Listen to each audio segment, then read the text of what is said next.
All right, we are back on Served, and as promised, we just talked to her worst half, Bjorn Frantangelo, and now we have your 2025 Australian Open champion, Maddy Keys. We only have two people in the studio, that's why there weren't many claps. Maddy, congratulations, first and foremost. Thank you. I could relate to, like, I was watching the matches and I was seeing the chess pieces move. I was seeing the mental struggle. I was seeing you overcome. I said it was like a completely human story wrapped up in physical excellence. And so how are you? I know you went to New York. I know you've been doing all the things. You haven't had a chance to breathe. You're so gracious for spending some time with us when I know the last thing you want to do is probably talk to anyone else about it. It's been insane, honestly. It was, obviously one of the best 2-3 weeks straight on a tennis court that I could ask for, but I felt like it was, for me personally, it just felt like such growth, I guess. And I felt like I was kind of the most present I had ever really been on a tennis court, which is something I've been working really hard on. So to be able to actually kind of be 100% present and on the court and there and really able to kind of work through any and all issues and obstacles that were coming up. I think that obviously winning a Grand Slam is amazing and it's been a goal of mine forever, but I think the way that I did it, I almost say like I'm more proud of that in a lot of ways. Yeah, I don't think there's such thing as backing into a Grand Slam title. If there was, it's definitely not what you did with the draw that you went through. I want you to talk a little bit more. You say growth, you say you were present. Talk us through what that means. I'm guessing that it means you're playing a 30-all point at 4-all-4, a 30-all point at 4-all, and not for, you know, whatever it looks like a week from now. And the kind of pass-fail course of winning a Grand Slam that, you know, listen, that you've been dealing with since you're 14 or 15-year-old prodigy. You're playing against like the ghost of Maddy past as well. How do you get to a place where you are present when we're all human and we can't actually control what goes into our brains? I think for me, it was in the past, there was times in matches when I would get really nervous and I don't know why I kind of went through the thought process that I had of anyone who's done really well is able to just like turn nerves off and they're able to just ignore them and they're not there and they could just power through it. And so for me, and I don't even really know when it started, but from a pretty young age, it was kind of, if I started to feel nerves, I would almost start panicking a little bit because to me that correlated with how am I going to play well if I'm also nervous? Like all of these people that play really well aren't dealing with the nerves. And when nerves would hit, it was almost like my brain and my body would just separate. And it was almost like I was watching myself from above. And it was like my brain was there, but it couldn't communicate with my body. So I knew what the right shot was, but I couldn't get myself to do it. And for whatever reason, kind of talking to my therapist a little bit more and more, it was just this kind of light bulb moment of you can be nervous and have all of these feelings and be going through lots of emotions on the court and also still play good tennis. Like they're not mutually exclusive. And then once I was able to kind of do that and really work on that the past year, I just felt like I was getting better and better at being in the moment and being able to think my way through the actual match and the tennis instead of trying to take all of this time and energy and focus on how do I just suppress these emotions that keep coming up. And I finally was able to stop being so preoccupied by that. Yeah, it's weird because I'll talk to, you know, even coaches for like little league and kids, and you see the association with the term nerves, right? There's like almost like a shaming mechanism around it where I'm going, wait a minute, nerves in anything. You could be going in for a job interview for any other line of work. And if you're nervous, that's a sign that you care about something, right? You don't get nervous about results you don't care about, right? But when it's your team playing, you get nervous because there's an actual attachment to it. So I kind of have this theory, and I want to know where you're at on it because of, obviously we both have come up short very publicly before. And then there's been the other side of it too. But like, I think everyone gets nervous. Some people just kind of handle it better, but I don't think there's a mute button on emotion, right? Like you can't really do that. I think you have to acknowledge it and then kind of proceed. How and why did you feel like you were in control of it during the entire Aussie Open, or did you feel like you were just leasing it, and then all of a sudden you're at the finish line and there it is? No, I felt like, even the week before in Adelaide, I felt like I was doing such a good job at when things were coming up emotionally, it was okay, it's there. And I think even just getting to the point where I kept telling myself, not only is it fine to feel that way, but it's also normal. Like you said, obviously you're going to be normal before a match. You care. So instead of having that level of shame and, okay, how do I get rid of this? It was, okay, yeah, obviously, like now we've acknowledged it, we can move on and I can think about the match again. So I felt like being able to start consistently doing that a lot better.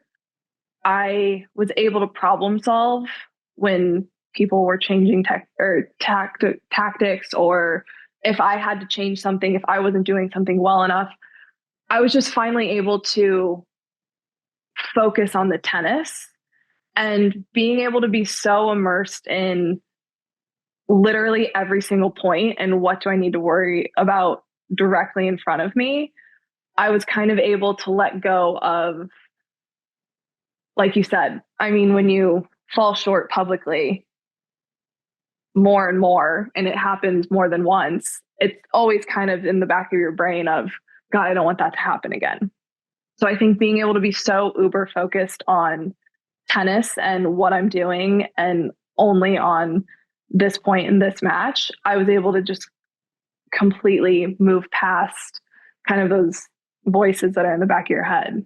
Yeah, well, you shut them up. I'll tell you that. That performance that you had down there, and I mentioned this to Bjorn, and I wanted to say it to you too, because it does matter. I'm having a hard time remembering a more popular victory from the inside of the tennis world, meaning every single person I've talked to, we've all been admitting, I don't know you well at all. I think, we like each other when we see each other, and I think we have close mutual friends, but I found myself getting emotional because every part of what you did was relatable, right? We've seen you when you're crying for a different reason, right? We've seen you when you're hurt. We've seen you when you're playing your friend in a final and your game doesn't show up. We've seen all these things, and it made it more special. How humbling is it, or like gratifying is it to know that you're getting this response, not because of how you played, but because of the way that you've probably carried yourself. And there's 10,000 interactions that I think have led to this general kind of emotional thing that the tennis world has been experiencing for you. That has to feel good coming from your peers, your contemporaries, your mentors. Yeah, I was honestly kind of taken aback by just how many people reached out. I when I kind of started playing, I always really loved Kim Kleisters, and I felt like she was not only an amazing competitor, but everyone loved her. And she was always so kind. And when I first started, she was just so nice to me.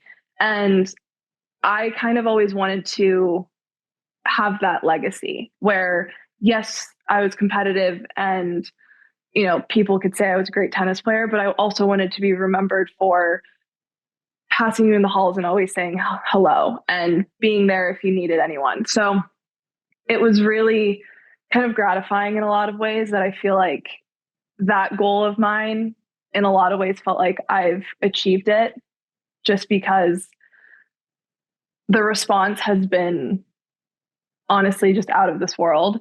And it feels like it keeps going. But I felt like the other thing is I really wanted to try to be as vulnerable as possible. I think, as you said, a lot of people have seen, a lot of the kind of disappointing, heartbreaking moments that I've had on court. And I felt like it was only honest and right to be as vulnerable as possible in my best moment as well, just because I didn't want to just kind of sugarcoat and be like, yeah, everything's amazing and great and awesome. I just wanted to be as authentic as I could. I was traveling last weekend, and I was with friends of ours, and they have, gone through travails with, some of their children, friends.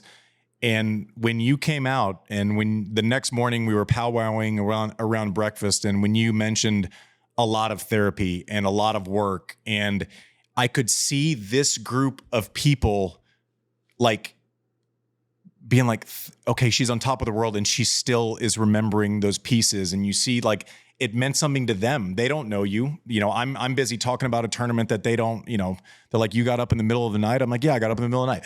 And I'm like rehashing the story. But to your point, it's the right thing to do. And I know that's why you're doing it. But I want you to know, you like, when you're not, it's more than what you're just seeing. Like, it actually has a real life impact. So I hope that you continue to do that. I know you'll continue to do that.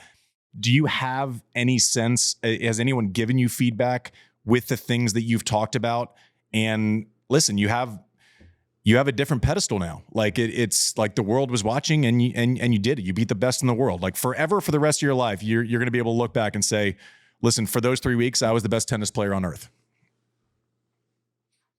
I think the thing that I really kind of wanted to walk away from was that I continue to talk about it. Like you said, I feel like a lot of times people are talking about therapy when things are rough and you're trying to figure things out and all that.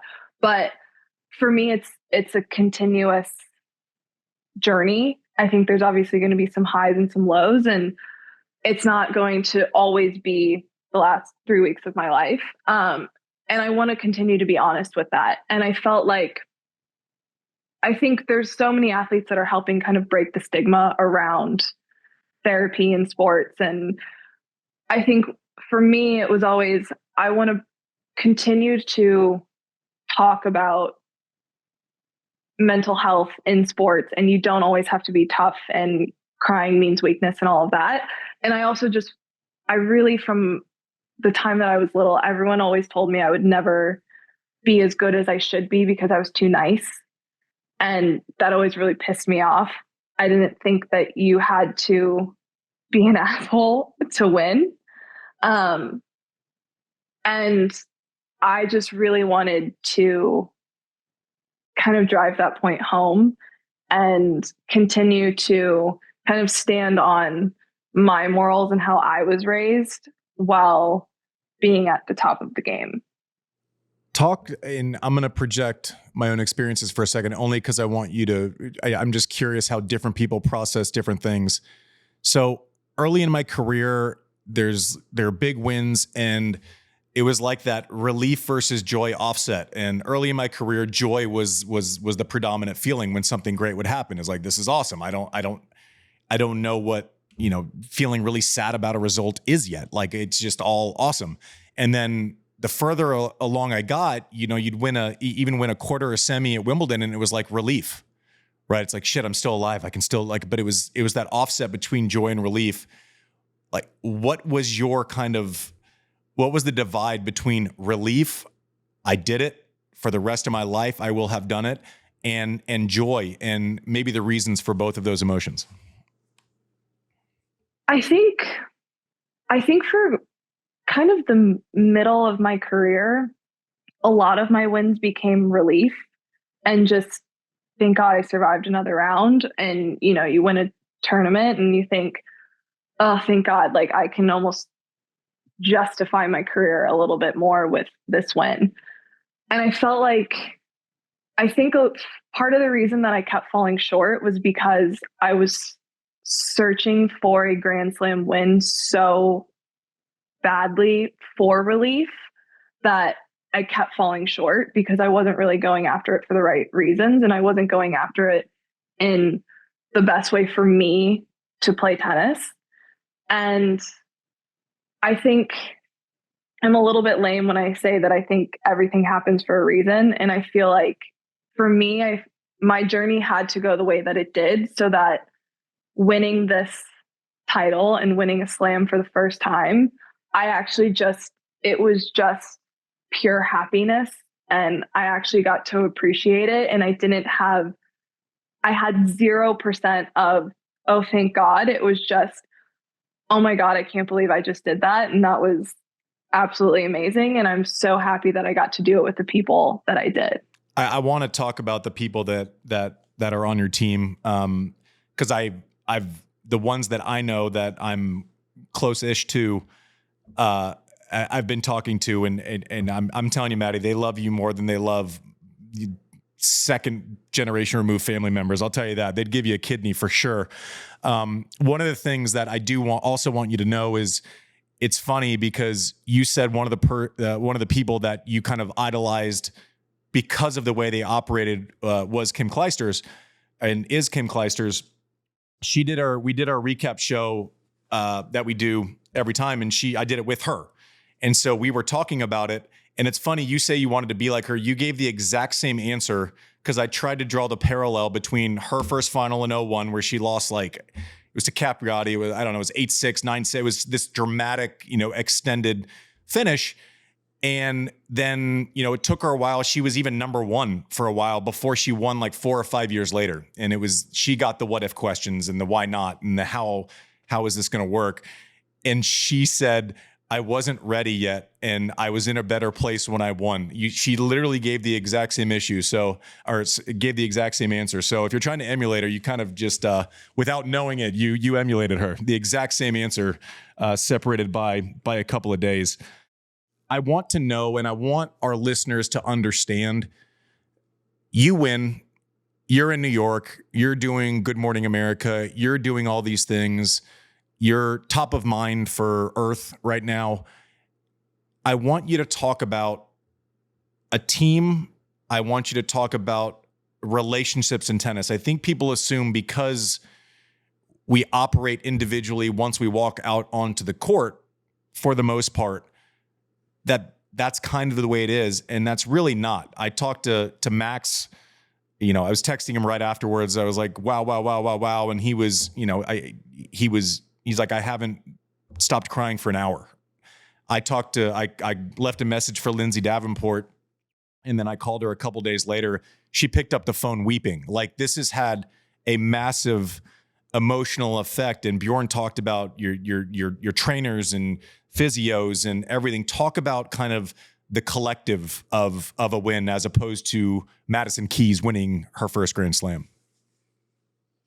I've had just honestly some of the best people around me for a really long time. Max, I've known since I was 12 years old. He is literally family at this point in my life. And then to have Lindsay for as many years as I have, and we've had some really, amazing wins, and so we've had some really tough losses. And then now having, obviously Bjorn, but Kayla and Lang around as well, they have all been so supportive of any point of my career. And I think they've been so important because there were so many times within the last 5, 6, 7 years where I really didn't know if I was ever going to get the opportunity again. And not only did they believe in me for me at times, but I think the other thing was I felt so supported and loved, and it didn't matter if I ever won a slam. they were always going to be my biggest cheerleaders. And I felt like that kind of finally gave me the ability to be proud of my career with or without a slam. And they were also really helpful and encouraging to start therapy and talk to someone and give it another shot. And I really truly believe that I could not have done what I did without all of the people that have been basically holding my hand through the last 8 years. And I think tennis is so strange because it is so individual, but also you lean on your people so much that I've been really lucky to have also someone like Lindsay, who's been in so many of these scenarios that I can bounce ideas off of, and Max, who has worked with so many players. So being able to kind of just lean on so many different people who have such incredible experience has just been, I mean, honestly, just game changing for me. Yeah, I'm as you're saying that, I'm going through the Rolodex of people that have had an impact on a career. And I just hope the listeners understand that we're not on a team, but that doesn't mean we're not part of a team. Right. And I think that's something that people get wrong about tennis all the time. And I think, you know, it's weird. It is this weird little family thing, even if you don't know each other that well. Bjorn was telling us he's getting texts from people that he played against, 12 years ago who were like through the moon. And I think shared experience is kind of the biggest bonder. And I think if you can kind of find that common ground, and I think that's what really makes tennis special. I also wanted to touch on, parents and sacrifice, and your dad staying home to run a business, your mom, going to Florida at such an early age. Was that just normal for you? Did you understand that that's like a strange, that's not like a normal decision that's made by someone who's like 10? And the fact, like, as you get older and now you're like fully adulting, do you view that sacrifice differently? Does it hit harder because of the fact that you're almost 30? I think in the moment you kind of just think, oh, okay, like I'll just go along with this, because I mean I was 10, so I had no concept of the big picture of what was actually happening. As I've gotten older, the more I've come to think that my parents are insane, that they let their 10-year-old just like dictate everyone's life. They were like, sure, she said she wants to be a professional tennis player. Let's just uproot our whole lives and let's go. And then also, like, I don't know who let me as a 14-year-old decide, like, yeah, I'm going to go pro. Like, this is fine. I can just make that decision at this age. So to have parents that just fully supported that and believed in me in a way that, I mean, it's hard to kind of, for me to wrap my brain around. I wouldn't be here without them and the sacrifices that they made, and just the, like I said, in some ways, insane trust that they put in me. And then just to be able to have, I mean, even the support of Everett Tennis Academy from, I mean, I needed a scholarship in order to continue going there. So, I mean, there's just been so many levels of people that have believed in me and helped me out and made sacrifices. And I think that's part of why it was so emotional with the win, just because it really felt like there had to be so many things that went right for it to all happen and for me to even be in that position. Yeah. Yes. Nothing is an accident, right? You don't all of a sudden overcome those hurdles. People are like, oh, she just did it this time. I'm glad that you put a spotlight on the stuff you did away from the court. We just talked to your now husband for an hour, that interview will have finished by the time people are listening to this interview. And I say this in the nicest way possible. What an absolute tennis nerd. Like what? But everything he was saying, like I was writing down quotes, and I told him, I said, like, I don't know. I think I want you to coach me. I like the how thoughtful he was, how to deliver information. Coaching is a lot more than just knowing stuff. Like I think that I know stuff, but I don't know that I can say it the right way, right? Like I don't know that I can deliver the message. I don't know that the timing works. I don't know when someone wants to hear something. I'm like blunt force trauma with opinions, which is why I'm here and not actually being productive. But just talk through his impact, talk through that tightrope walk of a marriage and a career together, and just his brain. The first time I've talked to him at length while he's been like an adult, and that brain is fully formed when it comes to tennis. He pulls things. I mean, he'll say like, oh, when whoever won this slam, they use this racket and this and that and whatever. And I'm like, dude, you weren't even born yet. Like, how do you know that? it's the amount of tennis knowledge that is in his brain is insane. And I kind of am just like bopping around. Like, I don't even know what my racket is. Like, I don't know what I'm stringing at this week. He's in charge. Just, I'm letting him lead the charge because he actually knows what he's talking about. But he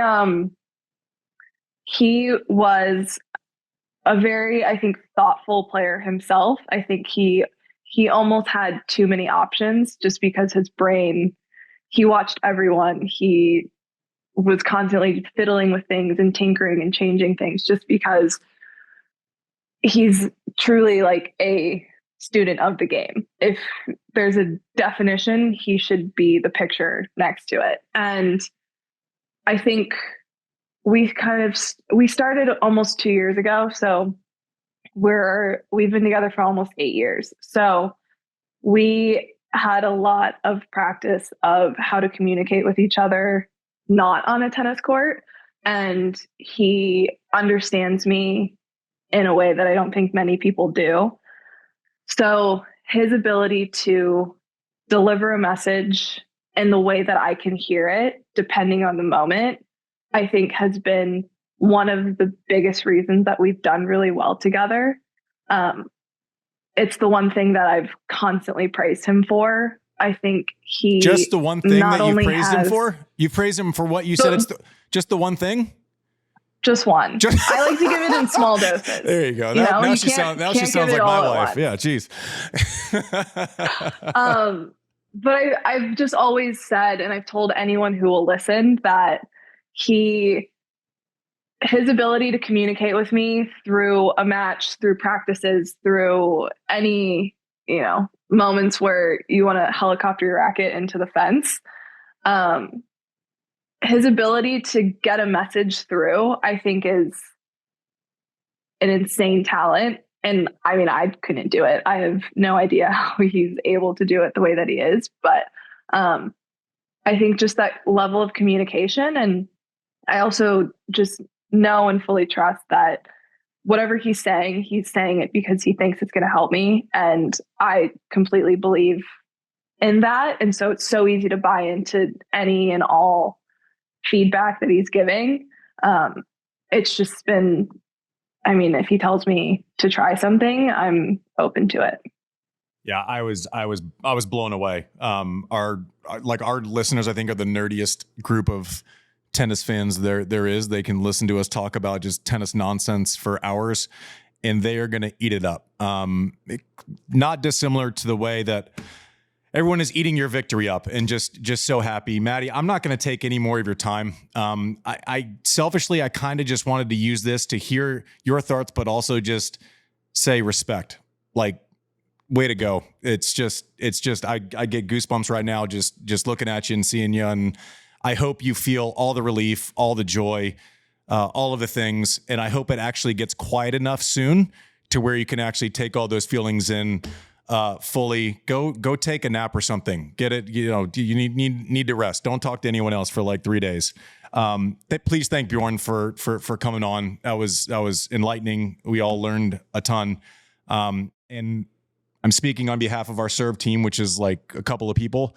We are so happy for you. And we wish you all the best. And I hope you actually know, because there's going to be a point like 3 months from now where a practice is bad or something's bad. I hope that you know that you pretty much just fixed forever. And I know you were personally there, but now it's beyond reproach. You're forever a Grand Slam champion. Always remember that, even when you're a pissed. And for Bjorn's sake, he told us, I just really want you at some point to hit a forehand drop shot at 4-all, 30-all, just because you practiced it so often. Because it seems like that would almost be as important as a Grand Slam win. To just sometime, it could be like a warm-up event, something, just one time you need to do it for him.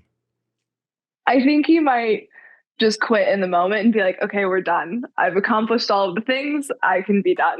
Yeah, I think his Jordan flu game is you hitting a forehand drop shot at the right time. So if you could just, you're probably right. I'll try to work on it, but all right. Well, no promises. All the congratulations. I hope you enjoy it. I hope you get some peace. Couldn't be happier for you. Congrats, Maddie. Thank you.